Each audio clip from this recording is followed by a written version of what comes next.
The sun hung low over the dusty African plains, casting long shadows as the village bustled with excitement.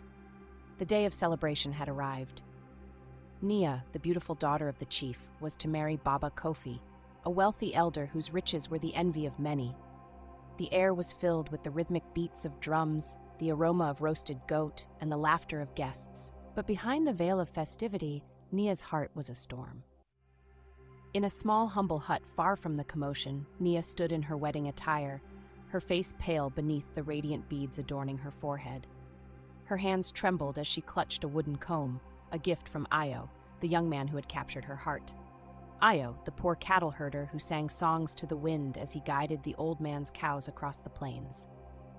Ayo, who had nothing to offer her but his unwavering love. The night before, under the pale moonlight, she had crept into his hut. They had whispered of dreams, of freedom, of a life far from the chains of obligation. "I cannot live without you, Nia," Ayo had said, his voice raw with emotion. "If you marry him, I will wither like the grass in the dry season." Now, as the wedding drums grew louder, Nia made her decision.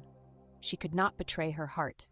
With a deep breath, she pushed open the door of the hut and stepped into the light. Her maidens gasped, rushing to stop her. But Nia was swift, like a gazelle fleeing a hunter.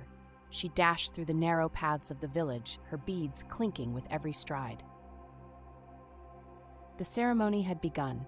Baba Kofi, draped in a golden robe, waited with pride. When the villagers realized the bride was missing, panic erupted.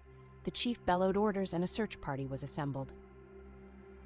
Meanwhile, far from the chaos, Nia found Ayo where she knew he'd be, beneath the ancient baobab tree, watching the cattle graze.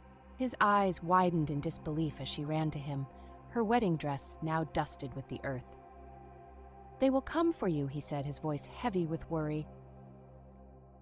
"Let them," Nia replied, her voice steady. "I choose you, Ayo. Let us leave this place and never look back."